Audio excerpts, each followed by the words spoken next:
Mas Kenzo ngapain nelfon? Halo Mas. Halo Mutiara, gimana kondisi Aurel? Mas Kenzo dari kantor kok nggak kerja? Saya kerja kok, tapi cuma tanda tanganin berkas doang. Dia tetap aja Mas, kalau tanda tangan berkas Mas Kenzo harus lihat baik-baik kalau secara teliti. Jangan sampai main tanda tangan aja. Lihat kontraknya apa segala macem. Saya juga tahu Mutiara. Kamu gak usah ngajarin ikan berenang deh. Mas Kenzo apaan? Pakai ngomongin segala ikan berenang. Saya mau ngecek kondisinya Aurel. Kalau pakai nggak percaya gitu sama saya Mas Kenzo, kan bisa chat aja. Saya bukan gak percaya sama kamu Mutiara. Saya pengen ngecek kondisinya Aurel doang. Emang salah? Saya tahu Mas Kenzo ini sebenarnya alasan doang kan nelfon saya. Mas Kenzo sebenarnya cuma kangen sama suara mertu saya. Kamu jangan GR deh Mutiara. Udah lah, aku aja kalau kangen. Saya jadinya nyesel deh nelfon kamu. Kalau ujung-ujungnya cuma dengar kamu narsis doang. Loh, yang ngajarin saya nasi siapa? Mas Kenzo.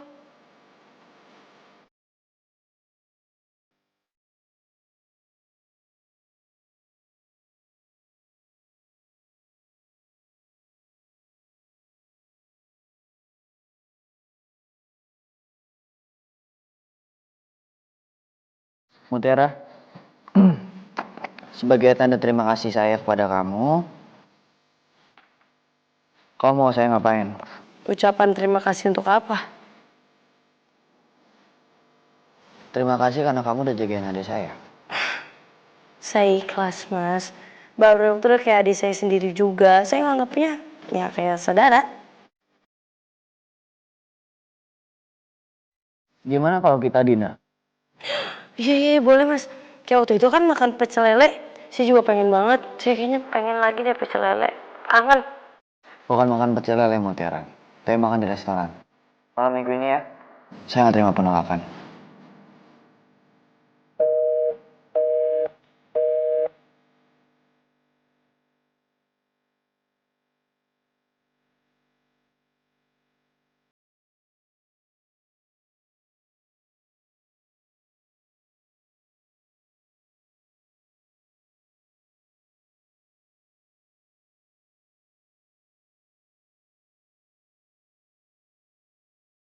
Aku mau ajak Mutiara makan di tempat yang romantis.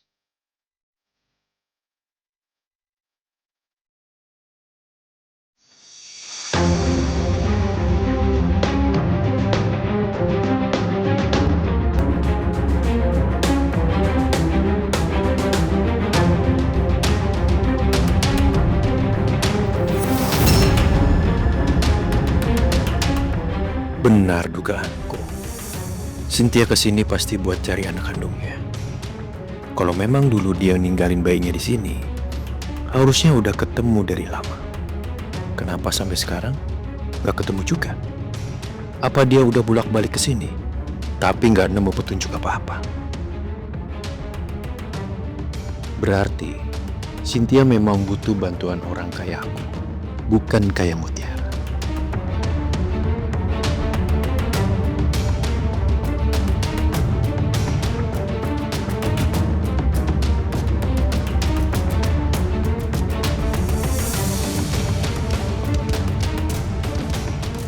Ini kan rumah sakit tempat Rianti melahirkan dulu.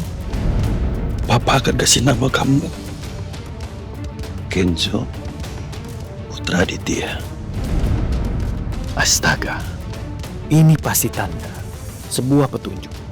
Rumah sakit tempat anak laki-lakiku lahir ternyata sama dengan tempat Cynthia melahirkan. Ini sih, kita udah pasti jodoh. Cepet banget perginya. Kemana dia? Kalau cuma nanya ke resepsionis, nggak mungkin. Dia pasti udah sering kesini. Yang dia cari bukan sekedar dokter atau suster. Bisa jadi kepala perawat atau bahkan kepala rumah sakit. Permisi Pak. Iya Pak. Saya mau tanya sesuatu.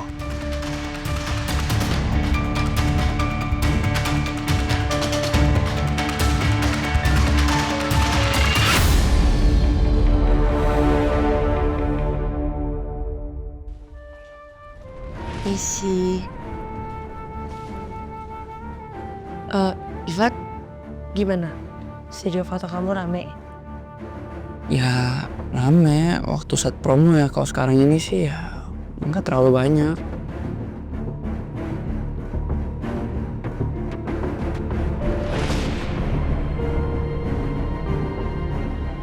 Ya udah kalau gitu aku balik ya, Rel.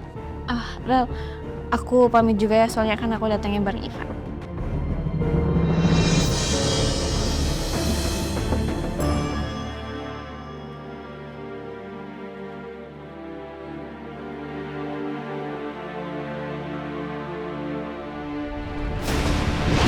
Kayla juga udah sering cerita sama aku kalau dia tuh masih sayang sama Kenzo. Tapi dia ya nggak bisa dapat cintanya Kenzo karena sayangan dia ya Sandra sama Mutiara. Kamu juga tahu sendiri, Sandra tuh bisa ngelakuin apapun itu demi cintanya buat Kenzo. Dia juga nggak berani sama Mutiara. Ivan bilang Kak Kayla belum bisa move on dari Kak Kenzo. Tapi yang aku lihat, Kak Kayla malah suka sama Ivan. Ya udah.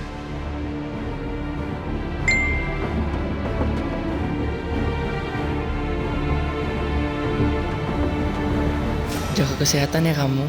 I love you.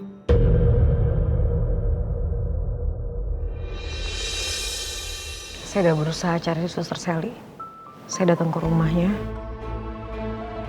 Dan ternyata dia udah meninggal, dokter. Kecelakaan waktu mau pulang kampung. Innalillahi wa inna ilaihi rajiun. Baik, Bu Cynthia bisa ke ruangan saya sebentar. Oke. Mari.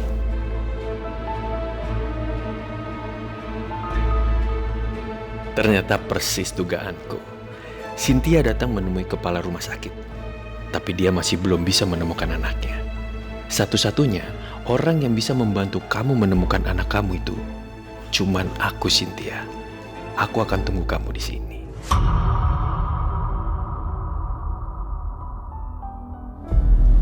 Saya sama sekali nggak nemuin apapun, dokter. Saya udah berusaha ke tempatnya di Bandung. Tapi begitu saya sampai di rumahnya udah ada tahlilan suster Sally. Jadi saya nggak nemuin apapun tentang anak saya. Ya, jadi Suster Sally itu orangnya sangat introvert. Tapi kinerjanya sangat baik sekali di rumah sakit ini, Bu Cynthia. Saya juga heran kenapa dia tiba-tiba mengundurkan diri dari rumah sakit ini. Selama ini dia nggak pernah menceritakan tentang keluarganya. Tapi ada satu hal yang saya ingat. Kalau dia pernah dikhianati dan juga disakiti oleh calon suaminya.